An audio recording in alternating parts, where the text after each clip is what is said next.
Bonjour, madame, bienvenue à Financelle. Aujourd'hui, j'aimerais vous parler de finances au féminin. Le dialogue n'est pas le même quand on parle avec un homme et une femme, parce que les femmes n'ont pas les mêmes responsabilités. Alors, voici les enjeux qui doivent être adressés en finance pour les femmes. Premièrement, les femmes vivent généralement plus longtemps. On a une espérance de vie au-delà de 90 ans. Donc, c'est important d'avoir plus de revenus de retraite pour combler le besoin quand on va être rendu à la retraite. Parce qu'on vit plus longtemps. De plus, les femmes sont moins bien payées. C'est pas un secret. Les femmes gagnent 86 sous, un homme gagne 1 dollar. Alors, il y a toujours un manque d'équité. On travaille là-dessus, ça s'en vient, mais c'est pas réglé. Et en plus, nos parcours professionnels sont plus fréquemment interrompus par des périodes consacrées à leur famille, que ce soit pour des congés de maternité quand on donne naissance, pour l'éducation des enfants, un conjoint qui tombe malade, ou encore on est tout simplement des aidants naturels. On aide nos parents, nos beaux-parents. C'est important pour combler le manque, il faut avoir comme exemple un REER de conjoint, parce que vos revenus sont interrompus pour des raisons familiales, à cause de congés de maternité, parce que vos revenus sont moins élevés que notre conjoint. C'est un enjeu à adresser, c'est important. Alors ça, c'est un exemple que je vous donne. Si vous vous rappelez d'une chose aujourd'hui, c'est une chose qui est un enjeu à adresser. Les femmes ont généralement une approche de placement plus prudente que les hommes à cause du manque de connaissances et qui provoque une insécurité face au placement. De plus, les femmes recherchent un horizon de placement à long terme, mais elles investissent beaucoup dans des produits à court terme pour la sécurité. C'est un paradoxe parce que les femmes, évidemment, gagnent moins. Elles cotisent moins à leur régime de retraite. Elles arrivent ainsi à la fin de leur vie avec un capital inférieur avec celui, c'est-à-dire accumulé par les hommes, avec une espérance de vie supérieure. C'est un paradoxe. 6 femmes, saviez-vous que 6 femmes sur 10 qui vivent présentement de l'insomnie à cause du stress, à cause des enjeux de leurs finances? Alors, c'est important d'adresser tous ces lacunes. Vous saviez que risque et rendement, ça va ensemble. Plus qu'on prend de risques, plus qu'on a de rendement. Moins on prend de risques, moins on a de rendement. C'est important de savoir que un ne va pas sans l'autre. Puis une approche trop prudente, ça n'empêche pas le risque. On a quand même un risque de ne pas battre l'inflation. C'est important d'être conscient de ça parce que si on se contente de 2%, exemple, puis l'inflation est à 2, on fait 0. Si on a un rendement, exemple, de 5%, il faut enlever l'inflation qui est 2. Ça veut dire qu'on fait 3.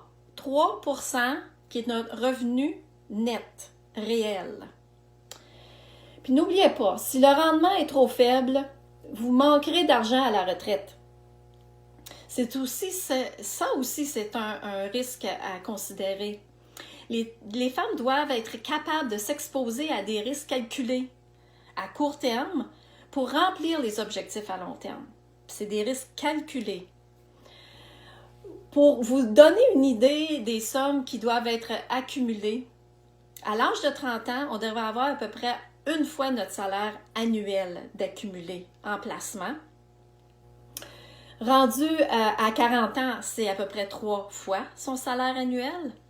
50 est à peu près 6 fois, puis à l'âge de la retraite de 60 à 70 ans, on dit à peu près 10 fois son salaire annuel.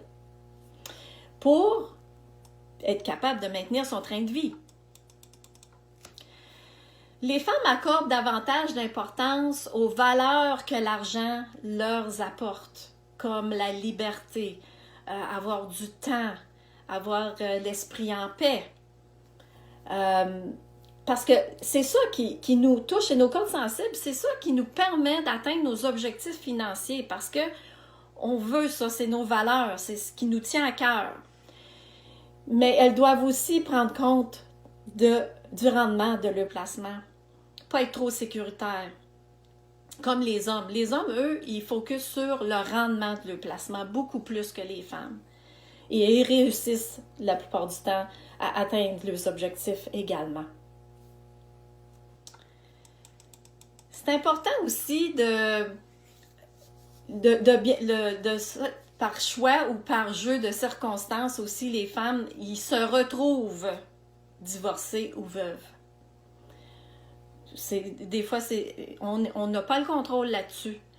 On se retrouve toute seule parce que, bon, premièrement, on vit plus longtemps que nos conjoints. Et par la force des choses, tout le monde sait, il y a beaucoup de divorces, beaucoup de séparations. Donc, une raison plus de bien préparer sa retraite. Si le conjoint était le soutien de la famille et prenait les décisions, ben la conjointe qui reste, elle est un peu perdue. Je peux vous en parler. J'ai plusieurs clientes que j'ai pris par la main et que j'ai aidé à comprendre où ce qu'ils se retrouvaient dans leurs finances puis à les sécuriser parce que c'était de l'inconnu. On est un peu pris de panique, on a peur parce qu'on n'a pas suivi pendant toutes ces années-là les questionnements financiers avec notre conjoint. Donc là, on se retrouve, on ne sait rien, puis on s'inquiète. Et là, on court après un conseiller financier, on a vraiment besoin de parler. Alors, on devrait toujours être au courant de tout, poser les questions, s'assurer que, oui, le conjoint a de l'assurance vie, on a des placements aux 2 noms, on a un mandat d'inaptitude, on a un testament dans le but de se protéger notre famille, nos enfants. C'est important d'être bien organisé puis de savoir ce qu'on s'en va avec nos choses. Pas tout prendre pour acquis, pas tout prendre comme si la réponse c'est oui, j'en ai de l'assurance, puis pas vérifier. Alors je vous dis surtout, prenez rien pour acquis, posez des questions, validez vos réponses. Assurez-vous que c'est bien en place. J'en ai entendu des histoires de banquiers ou des agents, des courtiers qui travaillent dans le domaine, puis malheureusement, des cordonniers mal chaussés, il y en a partout. Puis cette dame-là en question, l'histoire que je me souviens, était pas au courant et elle croyait que parce que son conjoint, il travaillait dans les services financiers, qui était bien protégé, puis tout était beau. Et quand il est décédé, elle s'est retrouvée pas assez d'assurance. Elle avait une hypothèque qu'elle ne savait pas qu'elle existait. Alors, elle était obligée de retourner sur le chemin au travail et subvenir à ses propres besoins. Elle s'en est sortie, mais ça a été pénible, c'était difficile.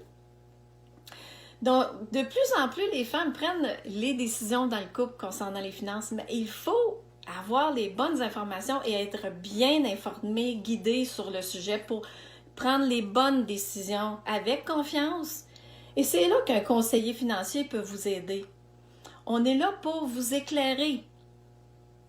Alors maintenant, qu'allez-vous faire avec l'information que je vous ai donnée aujourd'hui, que je vous ai partagée? Ne remettez pas vos problèmes financiers à plus tard.